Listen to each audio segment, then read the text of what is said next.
Pleno, en cumplimiento de lo dispuesto por el primer párrafo del artículo 96 constitucional, que exige una comparecencia previa para designar a una ministra de la Suprema Corte de Justicia de la Nación y del acuerdo por el que se establece el procedimiento para la elección de una ministra aprobado el 22 de noviembre pasado.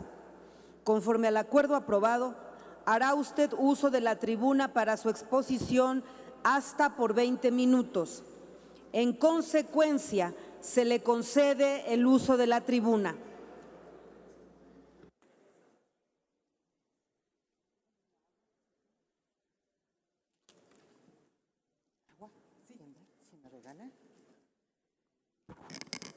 Muy buenas tardes, señoras y señores senadores.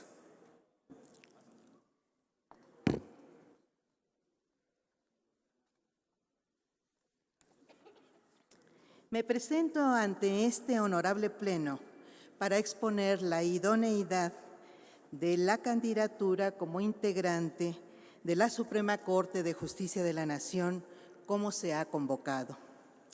Agradezco al presidente de la República, licenciado Andrés Manuel López Obrador, la deferencia de haberme incluido en la terna que se encuentra el día de hoy a discusión en uso de sus facultades constitucionales.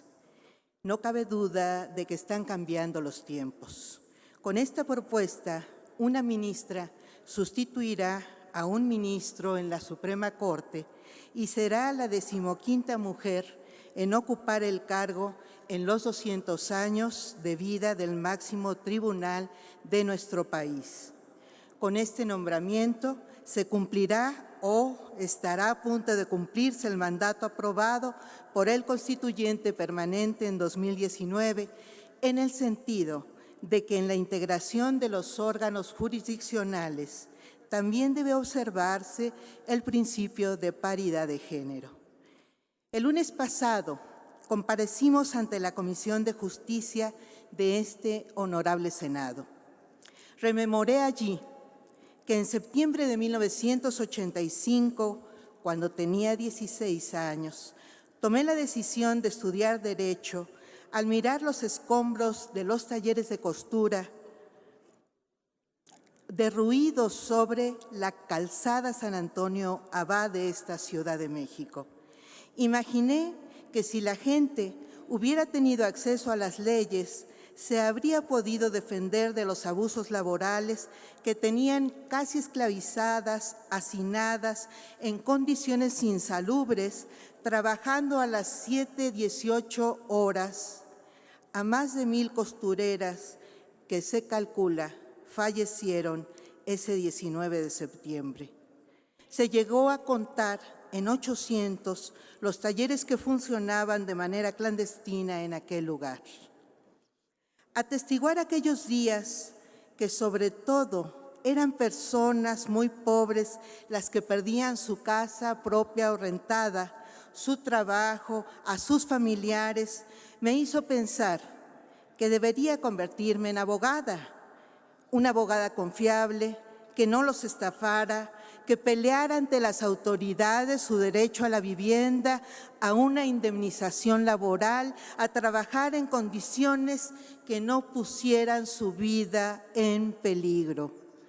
Y comenté que desde entonces ese ha sido mi horizonte, contribuir a que cada persona tenga y ejerza sus derechos.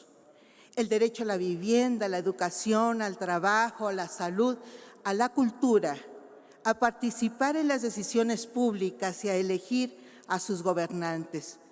El derecho a existir como personas. Hablé ante esa comisión de 3 temas. La revolución de los derechos que vivimos actualmente, que ha incorporado los derechos sociales a la cabeza de la indispensable efectividad del ejercicio de derechos que debe garantizar un Estado democrático actual. La necesidad de encauzar legal y constitucionalmente la actuación de la Suprema Corte y la urgencia de democratizar al Poder Judicial en su integración y en sus resoluciones. Sobre la revolución de los derechos, comenté que se trata del resurgimiento de los derechos humanos, que a diferencia de sus primeras declaraciones que provenían del liberalismo clásico, no surgió del neoliberalismo, sino justamente ante la abominable desigualdad que éste dejó en todo el planeta. En América Latina, además, es una reacción ante las dictaduras. En México nació con fuerza en los años 60, 70, frente a los gobiernos autoritarios que reprimieron estudiantes, desaparecieron campesinos y mataron activistas que defendían sus derechos. Dworkin y Ferrajoli, entre muchos constitucionalistas contemporáneos, han tenido una enorme influencia en el impulso de esta revolución. Ambos se pronunciaron con fuerza contra el positivismo legal que sostuvo dictaduras que se ostentaban como estados de derecho.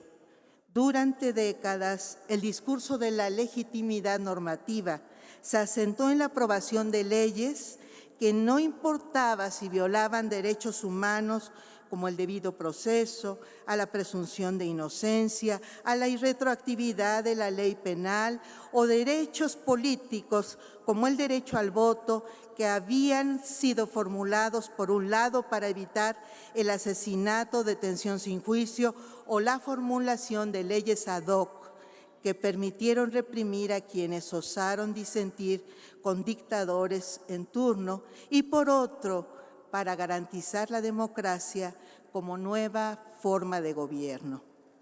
Si el mayor mérito de las constituciones modernas ha sido haber incorporado los derechos humanos y la democracia como principios fundamentales, las leyes secundarias deberían derivar únicamente de esos principios.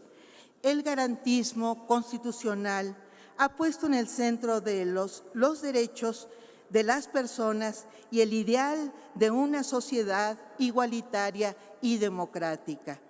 La revolución de los derechos está centrada en la dignidad de las personas. Dignidad que significa, según Enrique Flores Cano, la posibilidad que tenemos para sentir, para pensar, para expresar y para actuar.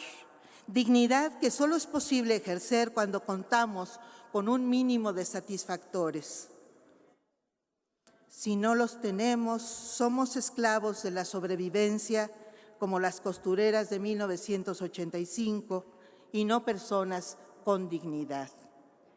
Por eso esta revolución seguía, como dice Dworkin, por tomar en serio los derechos y asume jurídicamente por vez primera la responsabilidad de garantizar los derechos sociales, dejando atrás esa idea de que constituían solo retórica constitucional, de que se trataba de loables aspiraciones ajenas a la realidad, como muchos aprendimos durante muchos años en las escuelas de derecho.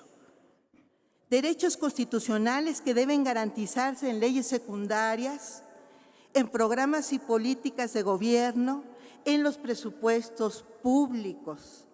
Son derechos que se pueden y deben ejercer, derechos irrenunciables para las personas y obligatorios progresivamente para los estados. Esta revolución de los derechos nos acerca a todas, a todos, cuando reconocemos que somos iguales ante la ley, de manera formal, e iguales en ejercicio y respeto de nuestra dignidad de manera sustantiva. Somos iguales hombres, mujeres, personas trabajadoras de las comunidades indígenas y afromexicanas, intelectuales, personas del campo, de la comunidad LGBT, TTIQ+, con discapacidad, con títulos escolares y sin ellos, personas ricas y pobres. No obstante nuestras diferencias, somos iguales en dignidad.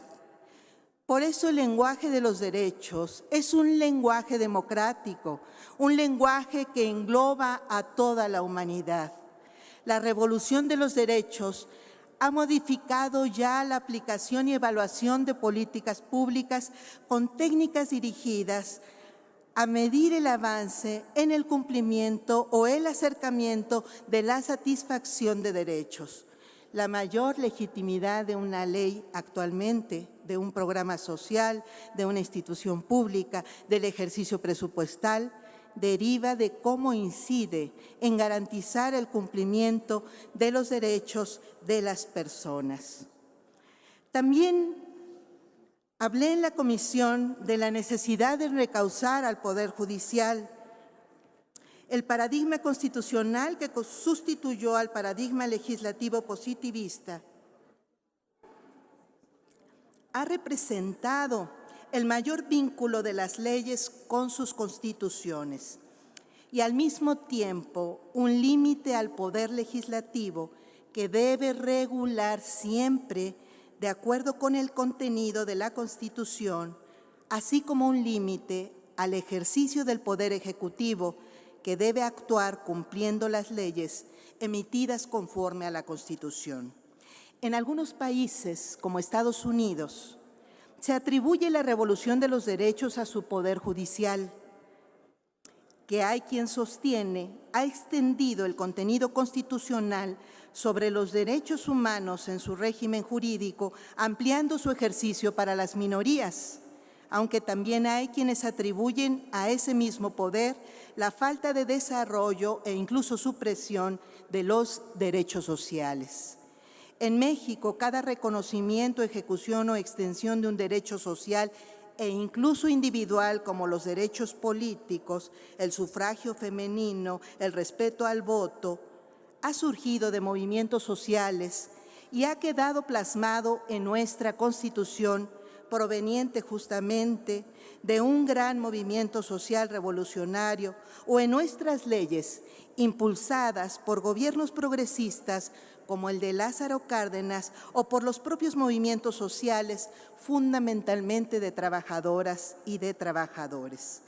Independientemente de lo que ocurre en Estados Unidos o en México, el constitucionalismo actual se cuestiona fuertemente el papel del Poder Judicial como poseedor de la última palabra en la interpretación de los derechos humanos y en general de las normas constitucionales.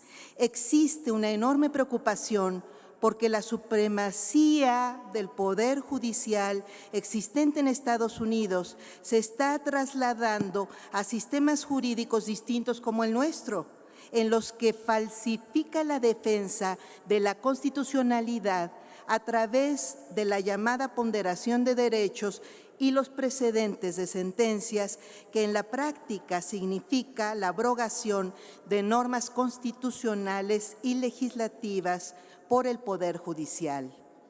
Dado que el sistema jurídico anglosajón, common law, al que pertenece Estados Unidos, se caracteriza por ir escribiendo las normas mientras las aplica, a través de su actualización con las sentencias, en ese sistema tiene justificación su valor normativo. Pero en el civil law, sistema que tiene escritas, codificadas las leyes y solo otorga a los poderes judiciales una facultad interpretativa, no normativa, la ponderación de derechos en la aplicación de la ley introduce inevitables distorsiones, como ha advertido Luigi Ferrajoli.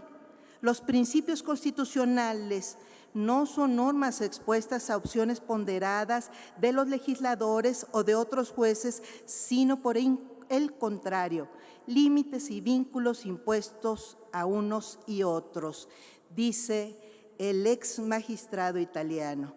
Los conflictos, dilemas y las incertidumbres frente a los concursos de normas deben resolverse con argumentos que apoyen la resolución jurídica propuesta como más correcta de acuerdo siempre con las normas existentes.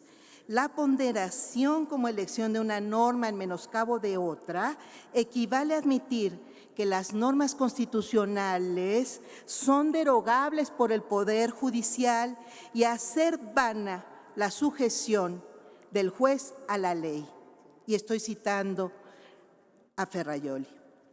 Los precedentes de sentencias como fuente de derecho no caben en un sistema constitucional escrito.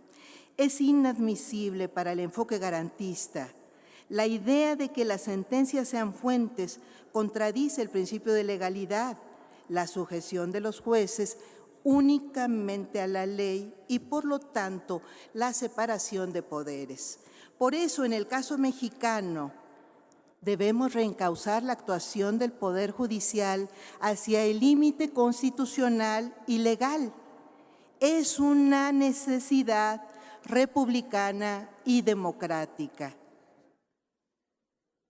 Finalmente, sobre la democratización del Poder Judicial, comenté en la Comisión de Justicia que existen en otros países diversas formas de participación ciudadana en su conformación, como la elección popular de jueces, que en países como Bolivia y Suiza, las personas juzgadoras son elegidas mediante el sufragio universal y que a nivel subnacional en estados como Texas en los Estados Unidos de América, también se elige la totalidad de jueces por medio del voto de la población.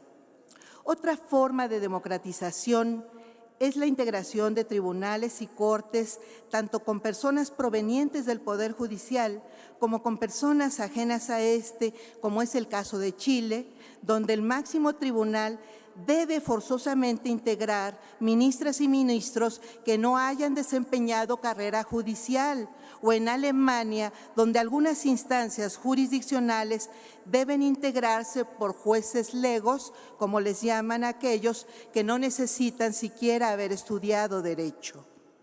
Creo que nuestro país ayudaría diversificar el origen de los jueces para fortalecer el sentido común de la justicia, sobre todo el de la justicia social, que presupone que, por ejemplo, ninguna persona servidora pública gane como actualmente los y las ministras, ministros de la Suprema Corte, que ganan hasta 54 veces más, considerando solo las remuneraciones nominales, que lo que significa el salario promedio de cada mexicana o mexicano. Entonces sostengo que urge democratizar al Poder Judicial, tanto en el nombramiento de los jueces para que respondan ante el pueblo mexicano por sus actos, como en sus resoluciones para que guarden relación con las necesidades, la realidad y las valoraciones éticas de nuestro pueblo. Los jueces mismos ya están haciendo esa crítica. En una democracia no tienen por qué ser tratados como dioses los jueces, dice el magistrado español Martín Pallín. Señoras y señores senadores, senadoras, sobre mi idoneidad para formar parte de la Suprema Corte de Justicia de la Nación, puedo comentar que tengo estudios de licenciatura, maestría y doctorado en Derecho y en otras áreas de las ciencias sociales.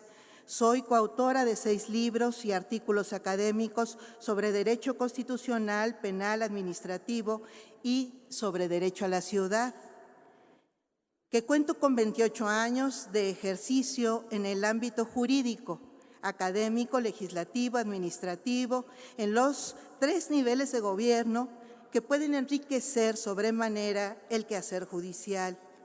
No tengo conflictos de interés que pudieran poner en duda la independencia, autonomía e imparcialidad para resolver controversias concretas.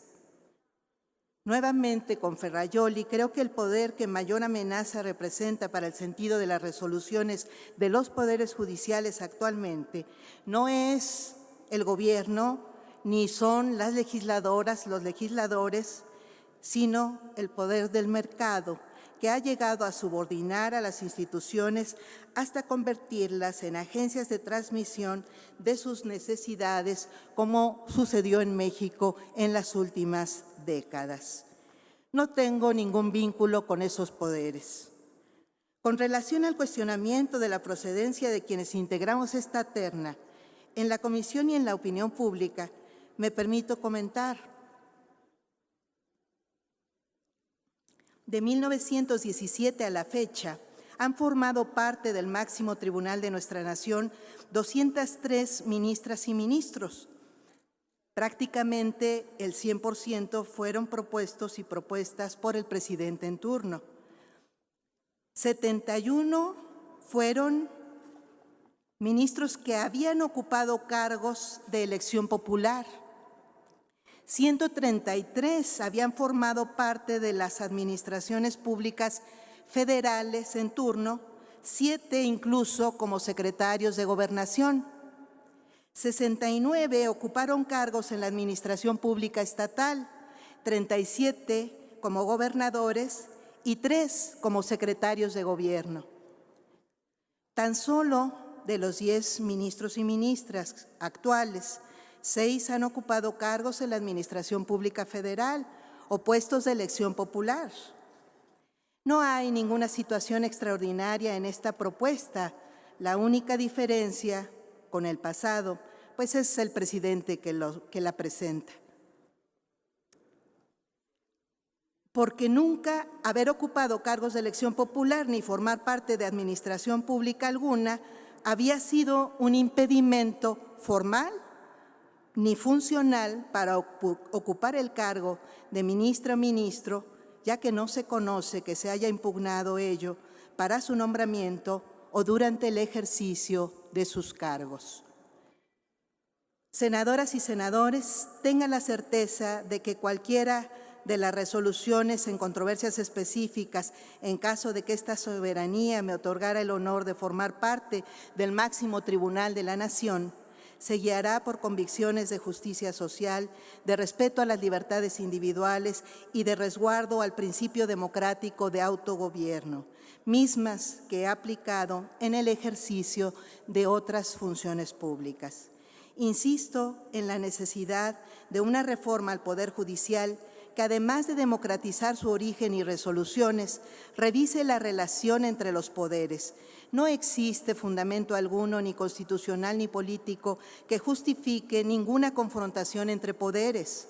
Más bien es indispensable promover un equilibrio sano y armónico entre los poderes que pase por la colaboración y el diálogo, cumpliendo el principio constitucional de que ninguna persona o grupo realice las funciones de varios poderes, ni, como señala la doctrina, ningún poder se encuentre encima de los otros poderes.